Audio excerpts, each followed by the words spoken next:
عن علي رضي الله تعالى عنه قال قال رسول الله صلى الله عليه وسلم من قرأ القرآن فاستظهره فحل حلاله وحرم حرامه أدخله الله الجنة وشفعه في عشرة من أهل بيته كلهم قد وجبت لهم النار رواه الترمذي.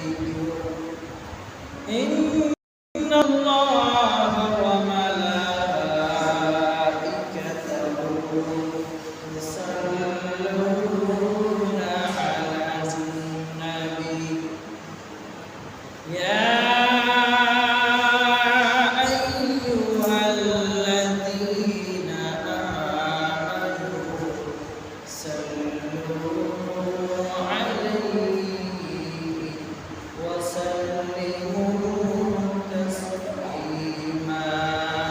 اللهم صل للعالمين. اللهم صل على سيدنا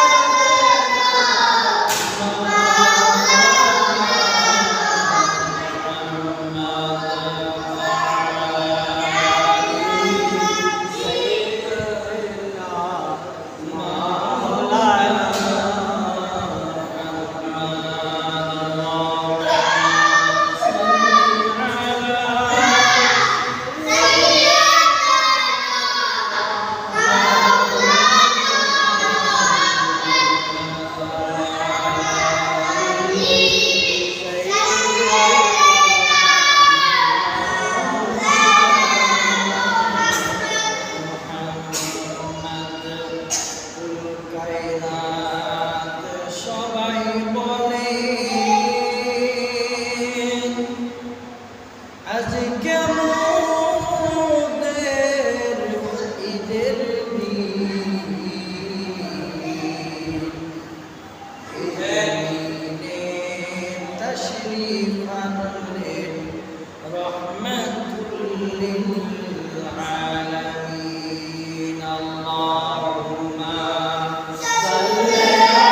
মহান আল্লাহ সুবহানাহু ওয়া তাআলা দরবারে যে মহান আল্লাহ পাক রব্বুল আলামিন আজকে এই পবিত্র জুমার দিনের সবথেকে শ্রেষ্ঠ দিনে মহান আল্লাহ সুবহানাহু ওয়া তাআলা আজকে আমাদেরকে কবুল করেছেন বিধায় সুস্থ শরীরে সুস্থ অবস্থায় আল্লাহ পাক রব্বুল আলামিন আমাদেরকে আসার বসার এবং গবেষণার তৌফিক দান করলেন।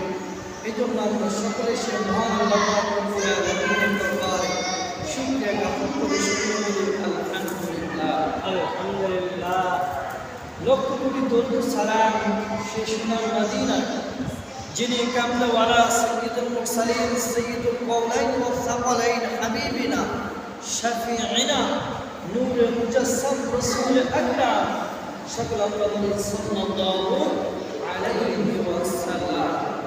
সম্মানিত হাজিরিন, মহান আল্লাহ পাক রব্বুল আলামিন এই পৃথিবীতে আমাদেরকে মানুষ হিসেবে সৃষ্টি করেছেন। আল্লাহ পাক রব্বুল আলামিন এই পৃথিবীতে অনেক মাখলুকাত সৃষ্টি করেছেন, তাহার মধ্যে শ্রেষ্ঠ জাতি শ্রেষ্ঠ মানব হচ্ছেন আমরা।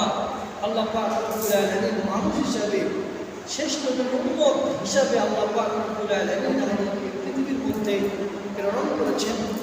এই জন্য আমরা সকলে সে মহান আল্লাহ পাক রব্বুল আলামিনের দরবারে আরও একবার শুকরিয়া জ্ঞাপন করে শুরু বলি আলহামদুলিল্লাহ। সম্মানিত হাজিরিন, আল্লাহ পাক রব্বুল আলামিন এই পৃথিবীর মধ্যে যুগে যুগে অনেক নবী রাসূল প্রেরণ করেছেন।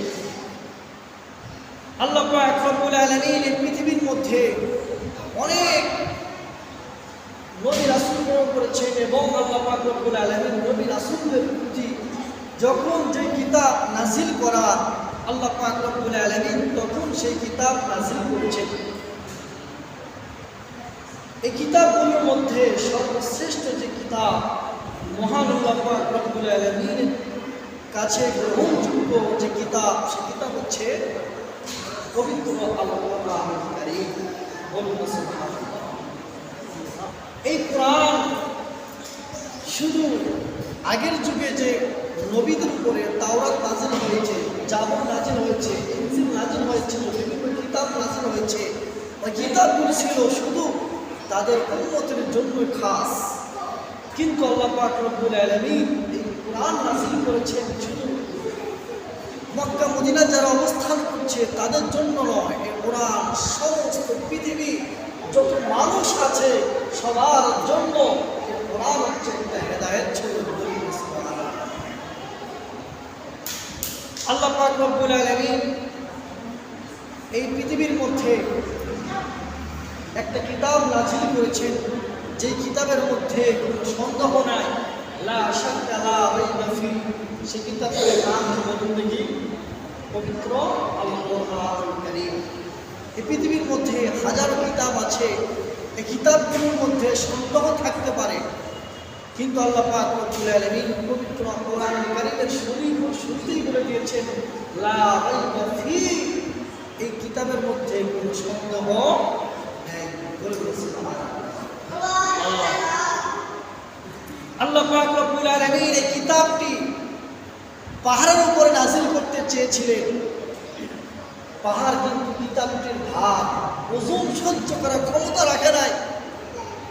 এই কোরআন নাজিল করতে চেয়েছিলেন আল্লাহ পাক রব্বুল আলামিন বড় বড় গাছের উপরে, গাছ এই কিতাবটি ভার বহন করার যোগ্য সম্পূর্ণ হয় না।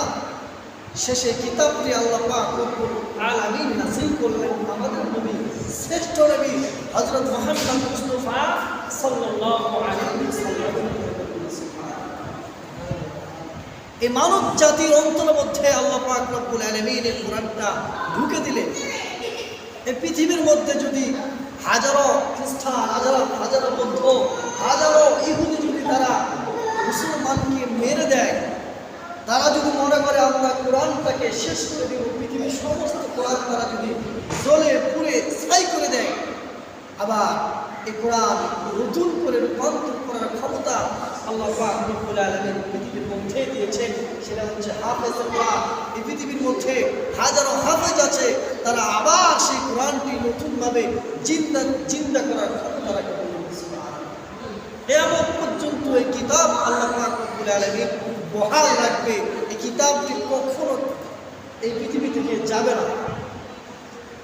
ভাইরা আমার, আল্লাহ পাক রব্বুল আলামিন পবিত্র কোরআনুল কারীমের মধ্যে বলেন, ইন্নামাল মুমিনুনা আল্লাযীনা ইযা যুকিরাল্লাহু ওয়াজিলাত কুলুবুহুম। আল্লাহ রাব্বুল আলামিন তিনি বলেন, নিশ্চয় মুমিন ব্যক্তি হচ্ছেন তারা ইযা যুকিরাল্লাহু ওয়াজিলাত কুলুবুহুম, যখন আল্লাহ পাক রব্বুল আলামিনের আলোচনা করা হয় তখন ওই মানুষের অন্তরে ভয়। আল্লাহ পাক রব্বুল আলামিনের যখন আলোচনা করা হয় তখন মুমিন বান্দার অন্তরের মধ্যে ভয়ে প্রকম্পিত হয়ে যায়, যে আল্লাহর আলোচনা করছে, আল্লাহর কথা বলছে, আল্লাহর নাম উচ্চারণ করছে। একটা মুমিন ব্যক্তি যখন আল্লাহর নাম শুনবে, আল্লাহর আলোচনা করবে, কোরআনে আলোচনা করবে, তখনই ওই মুমিনের অন্তরের মধ্যে প্রকম্পিত হয়ে যাবে। আল্লাহ কোন আল্লাহ?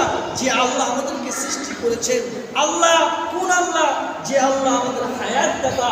আল্লাহ রাব্বুল আলামিন আমাদের মৃত্যুদাতা, পৃথিবীর সমস্ত কিছু যিনি সৃষ্টি করেছেন সেই আল্লাহর আলোচনা আমরা যদি করি, আমরা যদি মুমিন হওয়া, অবশ্যই আল্লাহর ভয় আমাদের অন্তরের মধ্যে আসবে।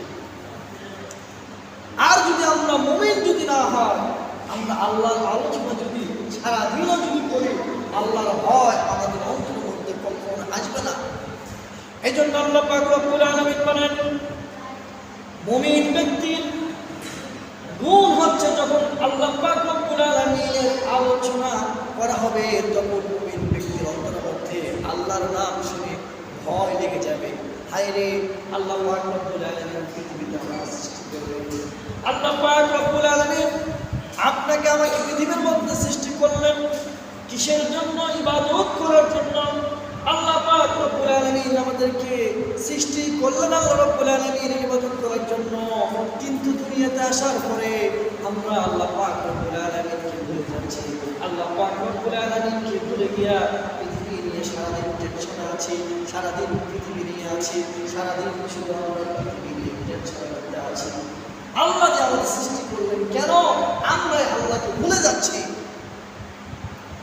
তবে মনে রাখতে হবে মুসলমান, যে আল্লাহ পাক রব্বুল আলামিন আমাদেরকে সৃষ্টি করেছেন, সে আল্লাহ পাক রব্বুল আলামিনের কাছে আবার আমাদেরকে ফিরে যেতে হবে। কথা বলুন, আবার আল্লাহর কাছে যেতে হবে না? আমাদের সবাইকে আবার আমাদেরকে আল্লাহর কাছেই ফিরে যেতে হবে। আজকে দেখেন, মানুষ, সুস্থ মানুষ, রাত্রে আপনি ঘুমে গেছেন, সকালে দেখছেন ওই মানুষটি ইন্তেকাল করছে, হঠাৎ মৃত্যুবরণ করছে। কিন্তু আমি সারা জীবন দুনিয়া নিয়ে ব্যস্ত থাকলাম, সারা জীবন দুনিয়া নিয়ে ব্যস্ত থাকলাম, আল্লাহকে স্মরণ করলাম না, আল্লাহর বিধিবিধানগুলো মানলাম না। কিন্তু আমি কখন মারা যাবো আমরা কেউ বলতে পারবো না। এই জন্য আল্লাহ পাক রব্বুল আলামিন মুমিন বান্দার কথা বলেছেন। কোন মুমিন বান্দা যখন আল্লাহ পাক রব্বুল আলামিনের আলোচনা শুনবে, আলোচনা শোনার সঙ্গে সঙ্গে আল্লাহর ভয় তার অন্তরে হয়ে যাবে। এরপর আল্লাহ পাক রব্বুল আলামিন বলেন, মুমিন ব্যক্তি ওই ব্যক্তি ইযা তুলিয়াত আলাইহিম আয়াতুহু যাদাতহুম ঈমানা। বলুন সুবহানাল্লাহ।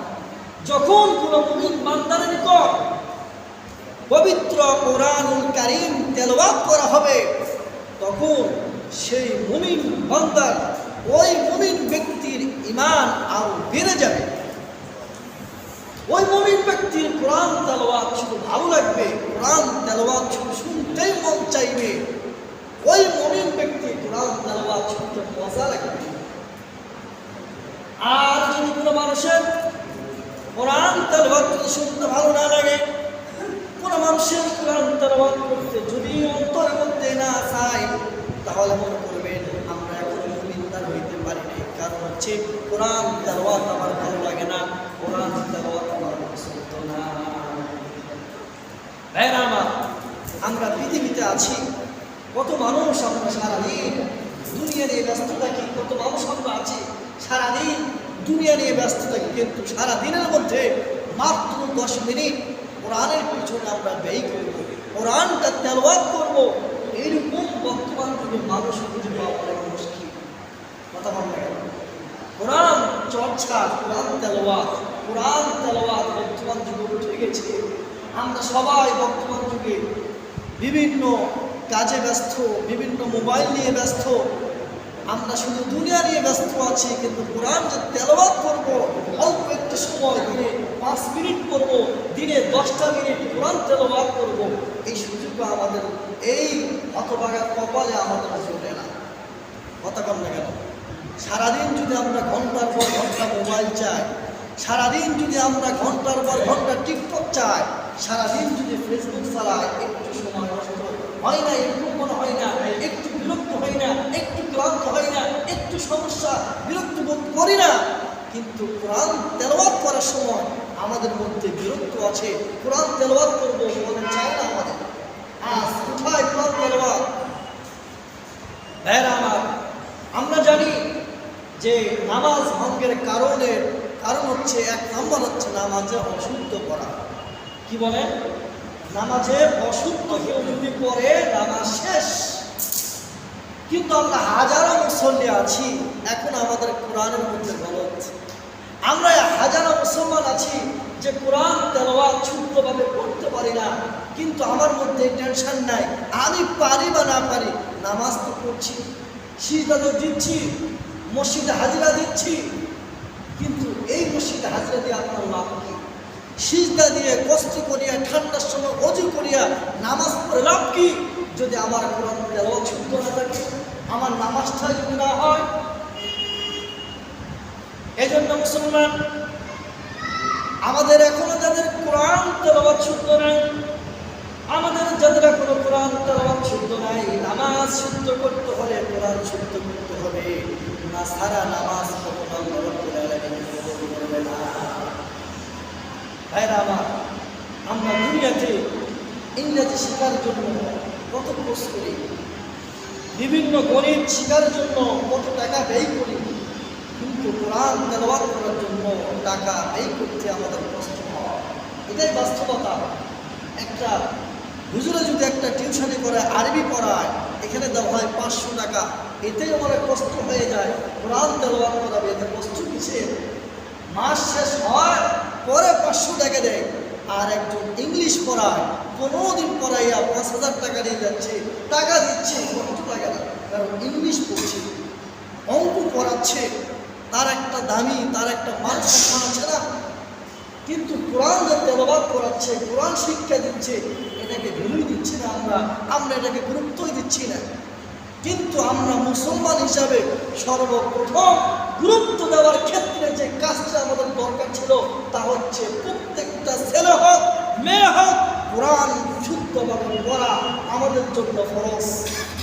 কথা বল ঠিক কিনা? কোরআন শিক্ষা দিতে হবে। একটা ছেলের মধ্যে, একটা মেয়ের মধ্যে কোরআন যদি তেলাওয়াত না থাকে, কোরআন সহিষ্ণুভাবে না পড়তে পারে, তাহলে এই ছেলে মেয়ের লাভ কি? আর আমি কেমন বাবা হলাম, আমার ছেলে কোরআন শরীফ পড়তে পারে না? আমি কেমন বাবা হলাম, আমার মেয়ে কোরআন শরীফ পড়তে পারে না? দুনিয়ার সব শিক্ষা দিচ্ছি, সব শিক্ষার ক্ষেত্রে টাকা ব্যয় করছি, আরবি শিক্ষার ক্ষেত্রে তখন আমার মধ্যে অলসতা আসে যায়, কেন আরবি শিখবো? তাই না আমার, যে কাজটা আমাদের আখেরাতে কাজে লাগবে, যেই কাজটা করলে আমরা আখেরাতে শান্তি পাবো, কবরে শান্তি পাবো, সেই কাজ আমাদের কাছ থেকে বিদায় নিয়ে চলে যাচ্ছে। কিন্তু যে কাজ করলে দুনিয়ায় উন্নতি হবো, যে কাজ করলে আমার টাকা আসবে, যে কাজ করলে আমার পথ উন্নতি হবে, যে কাজ করলে আমি দুনিয়া পাবো, সেই কাজ নিয়ে আমরা টেনশনে আছি। সবাই সেই কাজ করার জন্য আগ্রহী, কিন্তু আখেরাতের কাজ করার জন্য মোটেও আমরা আগ্রহী না।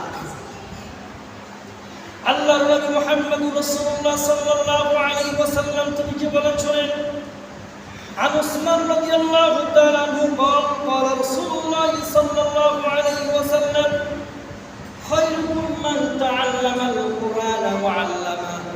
উসমান রাদিয়াল্লাহু তাআলা আনহু তিনি বলেন, নবী করিম সাল্লাল্লাহু আলাইহি ওয়াসাল্লাম তিনি বলেছেন, পৃথিবীর মধ্যে সর্বোত্তম ওই ব্যক্তি যে ব্যক্তি কোরআন নিজে শিক্ষা করে এবং অন্যকে শিক্ষা দেয়।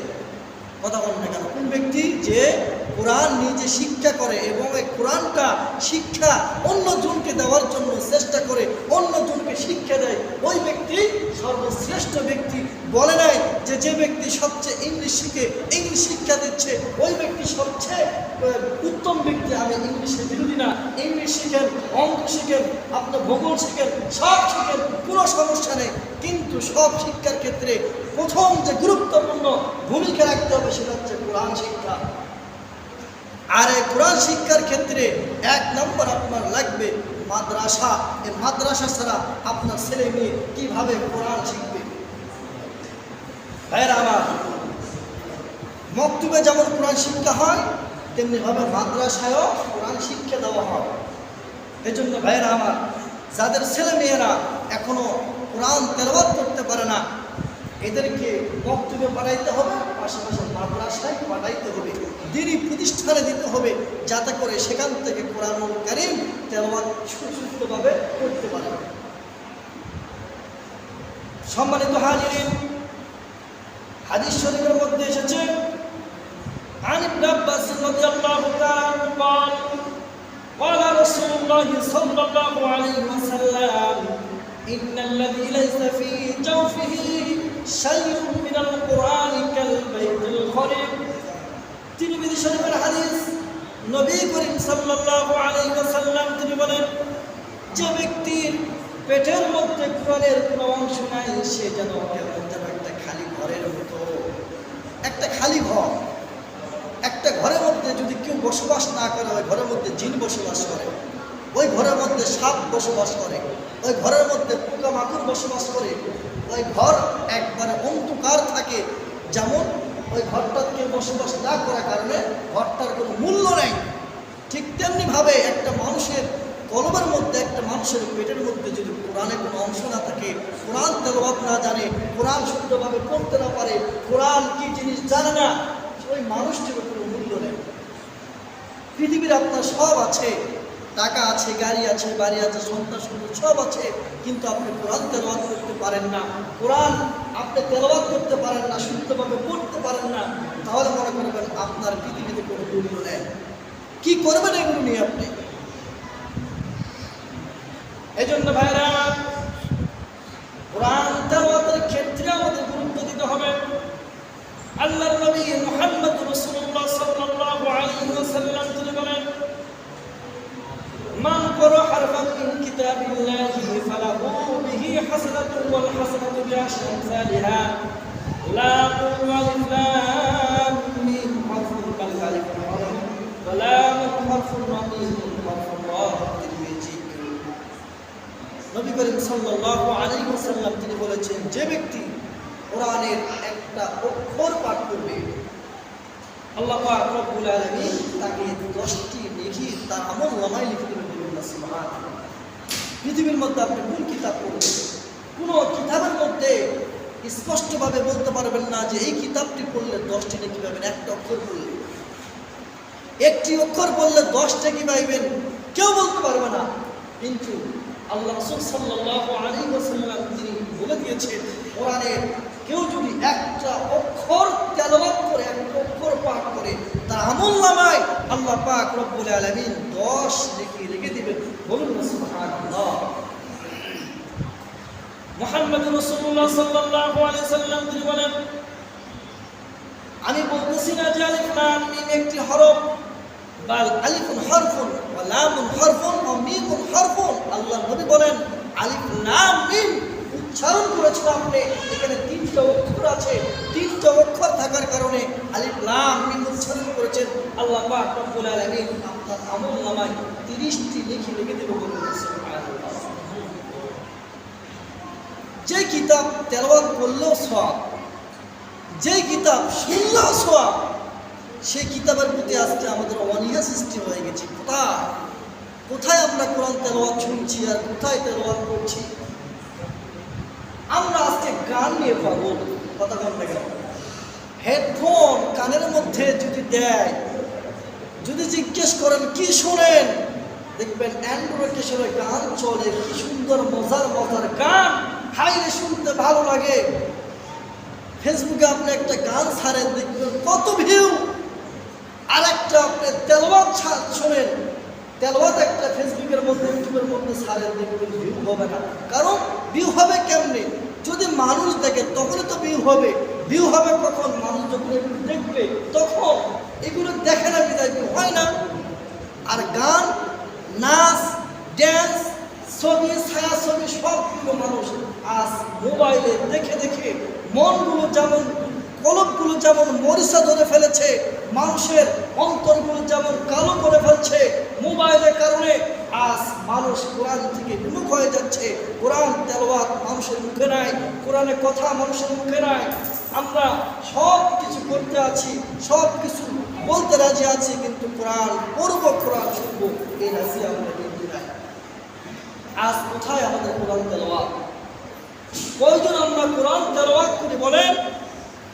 সারাদিনের মধ্যে একটা লাইন কোরআন শরীফ আমি তেলাওয়াত করি, কেউ বলতে পারবেন? ইল্লা মাশাআল্লাহ আছে, কিছু লোক তো আছে অবশ্যই, কিন্তু আমাদের উচিত, মুসলমান আমরা যেহেতু, অবশ্যই আমাদেরকে কোরআন তেলাওয়াত করতে হবে। আল্লাহ রাসূল সাল্লাল্লাহু আলাইহি ওয়াসাল্লাম তিনি বলেছেন যে, যে ব্যক্তি কোরআন শরীফ মুখস্থ করেছে, হালালকে হালাল জেনেছে, হারামকে হারাম মেনেছে, আল্লাহ পাক রব্বুল আলামিন কাল কিয়ামতের ময়দানে তার মা বাবাকে আল্লাহ পাক রব্বুল আলামিন একটি নূরের তাজ পরায় দেবে। বলুন সুবহানাল্লাহ। কিয়ামতের ময়দানে মানুষগুলো যখন হাহাকার শুরু করে দিবে, কেউ কেউ সেই রক্তের মধ্যে হাবুডুবু খাচ্ছে, কেউ ঘামের মধ্যে হাবুডুবু খাচ্ছে। মানুষ ইয়া নাফসি বলতে বলতে মানুষগুলো কাফ হয়ে যাচ্ছে, হা হা খা থুদু। সেখানে একদল মানুষ দেখবে, কিয়ামতের ময়দানে মানুষগুলো দেখবে যে একদল মানুষের মাথার মধ্যে নূরের মুকুট দেখা যায়। এই নূরের মুকুটের আলো এত আলো, সূর্যের আলো চেয়েও দ্বিগুণ আলো। বলুন সুবহানাল্লাহ। পৃথিবীর মধ্যে সূর্য যদি ওঠে সমস্ত পৃথিবী আলোকিত হয়ে যায়। ওই নূরের আলোটা এত পরিমাণ আলো যে সূর্যের চেয়েও দ্বিগুণ আলো। মানুষগুলো প্রশ্ন করবে যে আল্লাহ, আপনি এদেরকে এত সম্মান দিয়েছেন, কিসের জন্য এত সম্মান দিয়েছেন? আজকে আমরা ইয়া নাফসি বলছি, আল্লাহ আমাদের কি হবে কি হবে? আমরা আমাদের আমলনামাগুলো নিয়ে কোথায় যাব? জান্নাতে যাব নাকি জাহান্নামে যাব? কিন্তু মানুষগুলো নির্বিধায়, কোনো টেনশন নাই, কোনো চিন্তা নাই, মাথায় মুকুট করে দিচ্ছে। ওই মানুষগুলো কত খুশিতে আছে। আল্লাহ এদেরকে কেন সম্মান দিয়েছেন, কি জন্য সম্মান দিয়েছেন? আল্লাহ পাক রব্বুল আলামিন বলবেন, পৃথিবীর মধ্যে এদের সন্তানগুলো ছিল পৃথিবীর মধ্যে কোরআনে হাফেজ হয়ে আছে। কোরআনে হাফেজ থাকার কারণে সন্তানেরা আল্লাহ পাক রব্বুল আলামিন মা বাবাকে নূরের তাজ পরায় দিবে। বলুন না সুবহানাল্লাহ। তাহলে সন্তানের কারণে যদি মা বাবা নূরের মুকুট পায়, সন্তানকে আল্লাহ পাক রব্বুল আলামিন কি স্পেশাল আলো পাওয়ার দিবে? আল্লাহ নবী মুহাম্মদ রাসূলুল্লাহ সাল্লাল্লাহু আলাইহি ওয়াসাল্লাম তিনি বলেন, মা ক্বারাল কুরআনা ফাস্তাযহারাহু হালালাহু ওয়া হারামা হারামাহু ওয়া আদখালাহু আল্লাহুল জান্নাহ ওয়া শাফাআহু ফি 'আশরাতিন মিন আহলি বাইতিহি কুল্লুহুম ক্বাদ ওয়াজাবাত লাহুন নার। আল্লাহ পাক রব্বুল আলামিন এই কোরআন হাফেজকে, যে হালালকে হালাল জেনেছে, হারামকে হারাম জেনে চলেছে, এই কোরআনে হাফেজকে আল্লাহ পাক রব্বুল আলামিন কিয়ামতের ময়দানে সুপারিশ করার 10 জন ব্যক্তি সুযোগ করে দেবে। যেই 10 জনের জন্য জাহান্নাম পর্যন্ত নির্ধারিত হয়ে গেছে, ওই 10 জনের জন্য আল্লাহ পাক রব্বুল আলামিন বলবেন, এ হাফেজ ব্যক্তি, তোমার আত্মীয় স্বজন, তোমার পরিবার থেকে 10 জন ব্যক্তি জাহান্নামে চলে যাচ্ছে, তোমাকে পাওয়ার দিয়ে দিলাম, আজকে তুমি যাও 10 জন ব্যক্তিকে, যাকে ইচ্ছা থাকে, যাকে খুশি থাকে, তুমি সুপারিশ করে করে জান্নাতের মধ্যে প্রবেশ করায় দাও। বলুন সুবহানাল্লাহ। এজন্য আমাদের সন্তানদেরকে হাফেজ বানাতে হবে, আলেম বানাইতে হইবে। পাশাপাশি আমাদের যাদের এখনো কোরআন অশুদ্ধ আছে, অবশ্যই কোরআনকে শুদ্ধ করতে হবে। কোরআন অশুদ্ধ অবস্থায় আপনি নামাজ পড়লে নামাজ কিন্তু হবে না। মহান আল্লাহ সুবহানাহু ওয়া তাআলা পবিত্র কোরআনুল কারীমের প্রতি আমাদের গুরুত্ব দেওয়ার তৌফিক দান করুন এবং আল্লাহ পাক রব্বুল আলামিন আমাদেরকে কোরআন শুদ্ধভাবে পড়ে 5 ওয়াক্ত নামাজ আদায় করার তৌফিক দান করুন। সকলে বলুন আমিন। যারা সুন্নাত পড়েন নাই সাদা কবলা জমা করে দিন।